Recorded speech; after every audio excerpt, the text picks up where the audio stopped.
because there's also a misunderstanding of what his powers are. Thank you so much. I know you're dashing to meet the president of Tanzania. Yes, thank you very much. Good morning, guys. Good morning.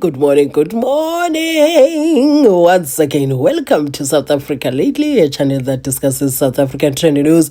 We do, however, grab here and there from international news when it is trending enough to be brought here. Please do understand that I am not a politician. I do not have deep knowledge in politics. However, I am a South African citizen who's also a voter, and I do believe that my views count when it comes to political affairs of our gorgeous country. Ipage mbambano in that thingy of Starlink, and the Democratic Alliance is praising their minister that he is removing obstacles that can hinder the economic progress of South Africa.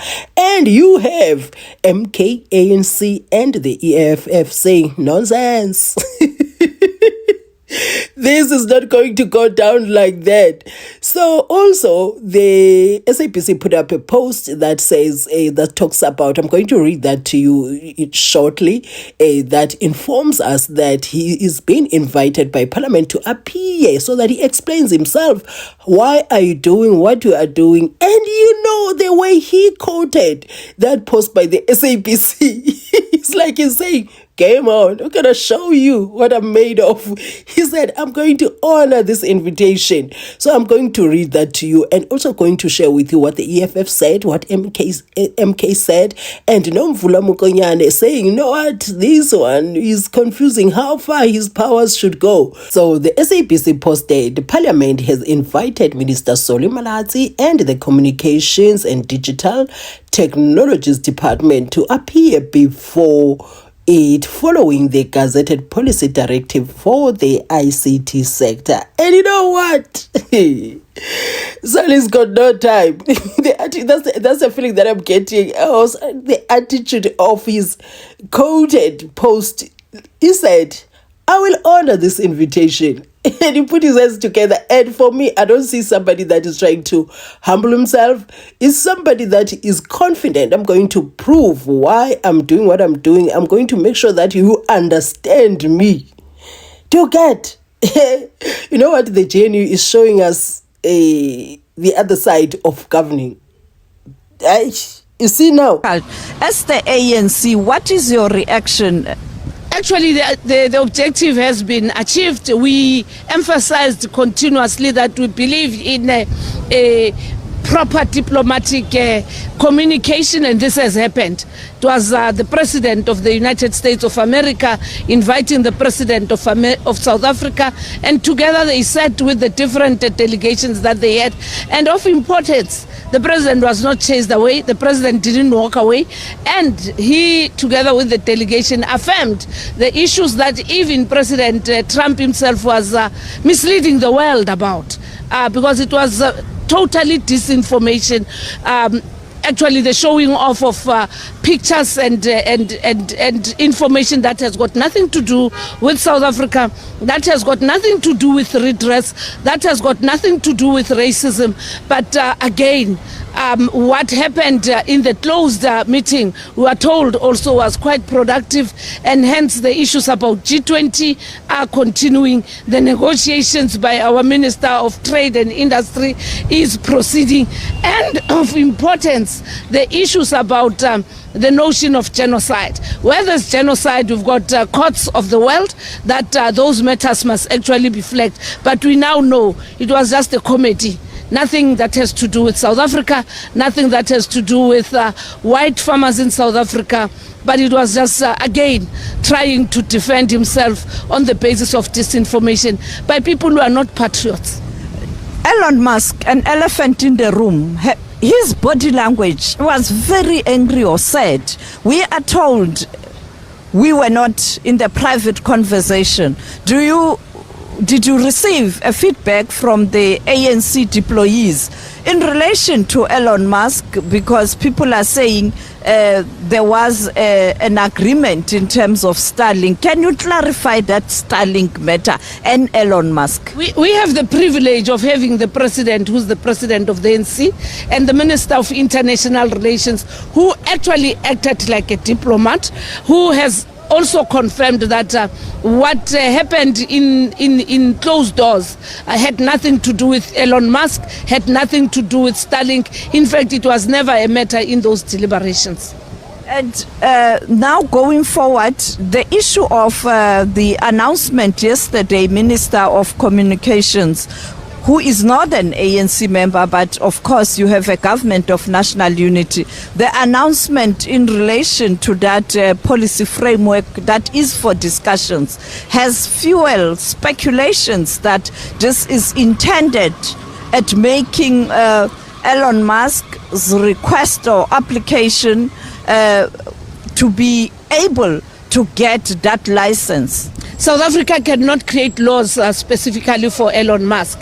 We know that even with the World Cup, the amendment of the legal framework had to do with what is good for South Africa. And even in this instance, we know that the issues about what the minister has raised must actually find expression in the parliamentary processes. And we should actually allow a situation where the portfolio committee, as it has committed, must actually summon the minister and let the minister come and account and explain himself, because there's also a misunderstanding of what his powers are. Thank you so much. I know you're dashing to meet the president of Tanzania. Yes, thank you very much. That was the ANC's first Deputy Secretary General, Nomvula Mokonyane, putting the matter of Elon Musk straight in terms of the fact that the delegation that met with the US delegation behind the scenes, Elon Musk and Starlink didn't come up, and therefore this is something that we are going to follow. But in South Africa, that's the EFF now. In South Africa, all ICT companies must ensure at least 30% black ownership to receive a license to operate, a cornerstone of our broad-based black economic empowerment BELA policy. You see, I'd like to clarify this, because many people don't explain it, especially those who are against it. That 30% is always preached like it's a donation. No, actually, those black businesses that seek to participate in this must raise funds to buy a stake. Do you get what I'm saying? It ain't a handout.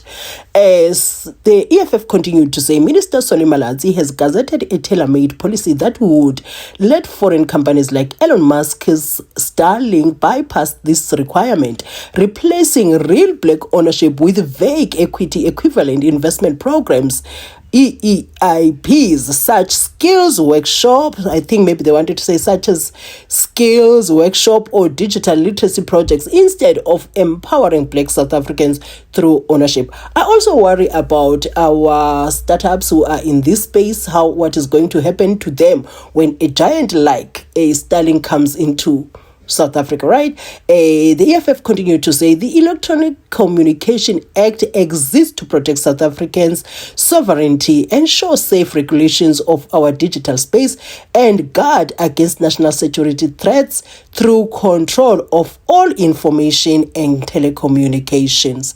Yo, guys, so we just need to do things right. I hope they are not doing this for Elon Musk, because that we will lose respect for the longest time. That's my take. And still the EFF said, Minister Malatsi wants to open our cyberspace and networks to Starlink, a foreign satellite company controlled by Elon Musk, who has a history of manipulating foreign policy and using Starlink to threaten other nations. This poses a major risk to South African national security. I must agree that I agree with the EFF here, because you know what he said about Ukraine. And also, when I look at X, the former Twitter, it is no longer a social media platform as it used to be. Now it has become more of a political tool. And they push propaganda so much, it is very easy to see. Even a grade 1 baby could see that now this is a propaganda machine. And somebody like that cannot be trusted. We cannot be bending over and bending our laws for such a person. They must follow all the protocol that is followed by everyone else. Because it really, but you are allowed to differ from my views in the comment section. Say otherwise so that I read and we interact. So this is how it's supposed to happen. And Colleen Makubela, the MP of MK, also came through and said MK demands immediate suspension of the unlawful Gazette Regulation 17.8, a direct violation of SA Section 92B of Electronic Communications Act and ICASA Transformative Legal Framework. Right? Says ECA cannot be changed by Rupert regulations. Yo, guys, what do you think? What do you think is going to happen when Malatsi comes through to Parliament? Because I'm looking forward to that. And they are going to grill him. Hey, may I have time to watch this? Because, it is interesting how South Africa is these days. Anyway, I am just so hoping that they are not bending our rules for Elon Musk's sake. And, guys, whatever your views are, kindly share them in the comment section. Before I go, I'd like to say thank you guys for choosing my channel. I really appreciate that. Enkosini kakhulu, guys. Really, I appreciate it. And number 2, ndiyabulela kakhulu kwabo who are watching my ads in full. It really shows that there is a difference. And I appreciate kakhulu, guys. Ndiyabulela. And then if you have not been doing so, kindly do so. That's if you're on Wi-Fi and you have the time to do so. Do have yourself a beautiful Sunday.